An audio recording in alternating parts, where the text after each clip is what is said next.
The figure of Pinhead stands as one of horror cinema's most iconic and unsettling creations.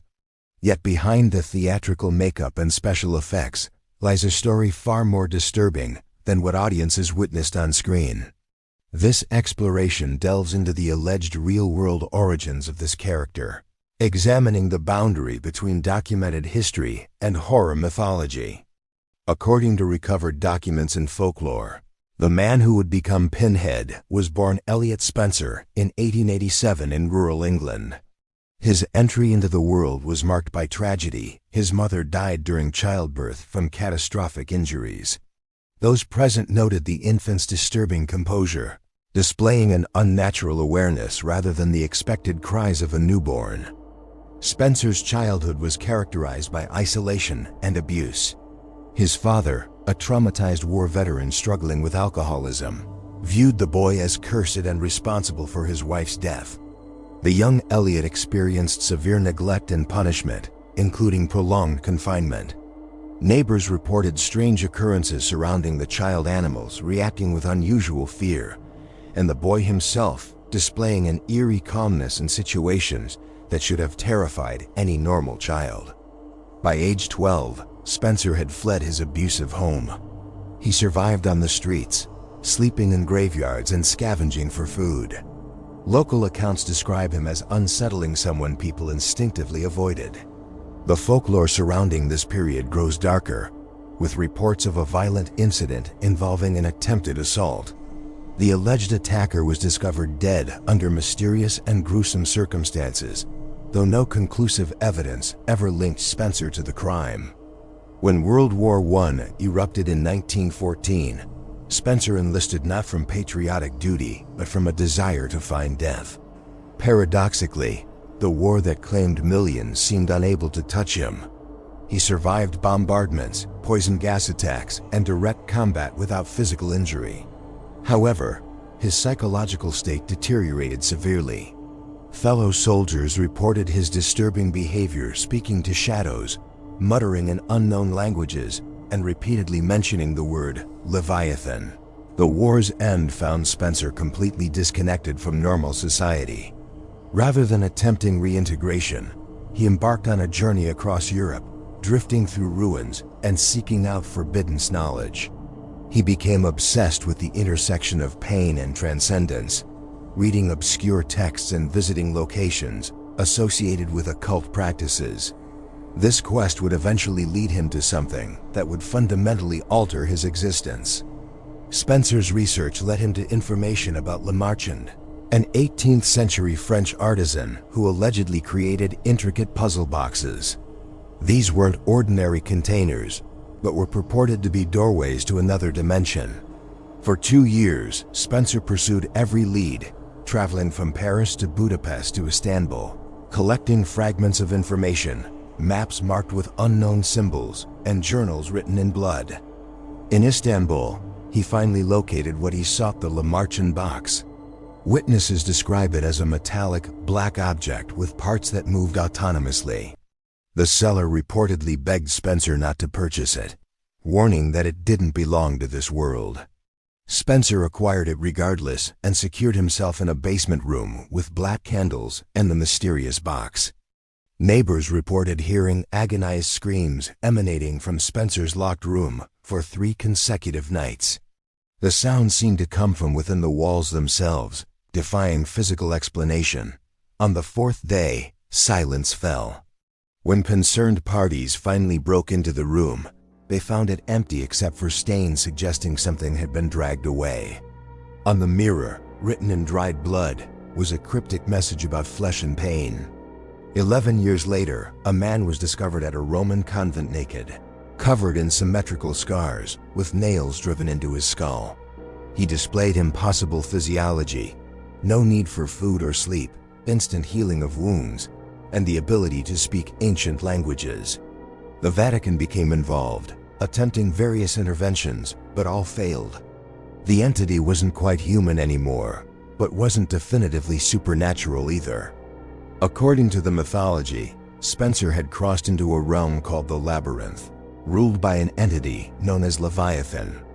This dimension operated on principles fundamentally different from our reality. Time didn't flow but tore.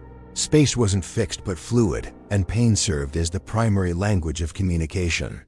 Within this realm, humans could be transformed into Cenobites, beings that served as priests of sensation and experience.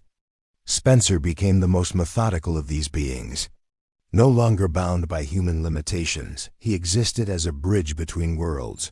The puzzle box served as the invitation mechanism. Those who solved it didn't simply die, but were transported to the labyrinth, where the Cenobites waited to provide experiences beyond normal human comprehension. Throughout the 20th century, unexplained cases began accumulating across Europe. People vanished from locked rooms. Others were discovered alive but fundamentally altered, their bodies bearing impossible injuries. Each case shared a common element: the presence of a metallic puzzle box found nearby. Authorities struggled to explain these incidents, often classifying them as unsolved mysteries or cases of mass delusion. One Belgian monk who allegedly encountered the box in 1952 left a journal describing the labyrinth as endless corridors constructed from living flesh and iron. He wrote that time functioned differently there, not passing but tearing at the consciousness. The Vatican confiscated his writings, though copies allegedly survived in private collections. As rumors spread, certain individuals and groups became obsessed with the legend. They formed cults dedicated to summoning or contacting the Cenobites, believing they could control or learn from these entities. Most attempts ended in disappearance or madness. One recorded incident from 1960 involved a Ukrainian cult that attempted a summoning ritual. 7 members entered a sealed bunker. None emerged.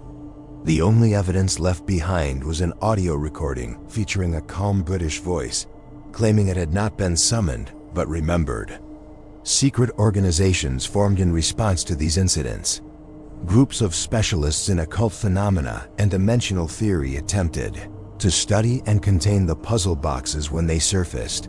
However, their efforts often ended in tragedy. Even when stored in specially designed chambers, the boxes exhibited autonomous movement and seemed to affect their surroundings in inexplicable ways. The phenomenon continued into recent decades. Cases emerged in Tokyo, Europe, and North America.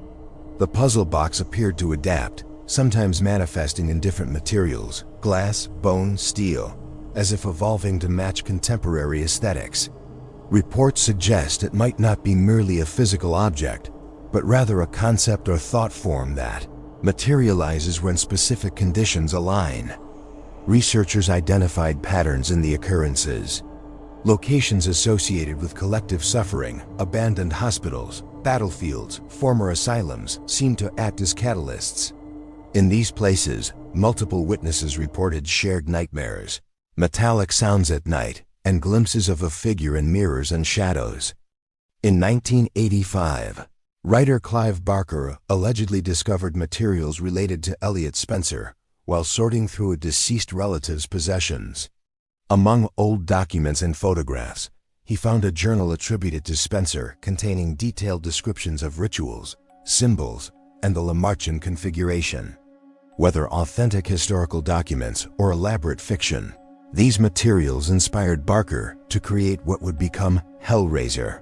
The film presented a diluted version of the alleged true story, transforming it into digestible horror entertainment. However, unusual incidents reportedly occurred during production.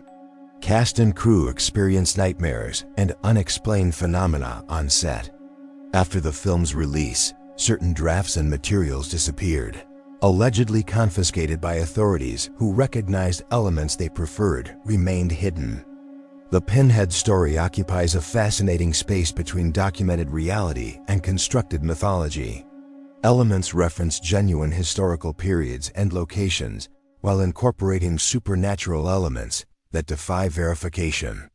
This blending creates a narrative that feels simultaneously grounded and fantastical, a story that could be true in a world slightly different from our own. The legend continues to evolve through multiple media films, books, online discussions, and fan theories. Each iteration adds layers to the mythology while potentially obscuring whatever historical truth might exist at its core. The puzzle box has become a cultural symbol representing forbidden knowledge and the dangerous allure of experiences beyond normal human understanding.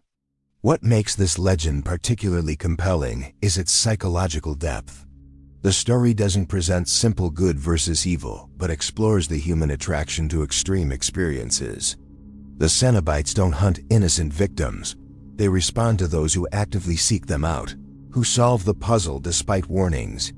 This frames the horror not as random misfortune, but as consequence of choice. The character of Pinhead embodies calm, methodical intelligence rather than mindless violence. He represents structured experience of sensation, offering not torture but revelation through pain.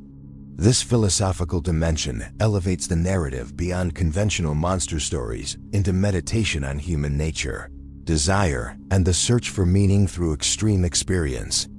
Whether Elliot Spencer truly existed, whether puzzle boxes genuinely serve as portals to alternate dimensions, these questions ultimately matter less than the story's enduring power.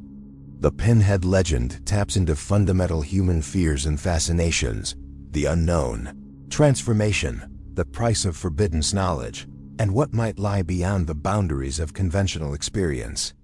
The tale serves as a reminder that the most effective horror often contains elements of plausibility, anchoring fantastic elements in realistic details that make audiences question where fact ends and fiction begins.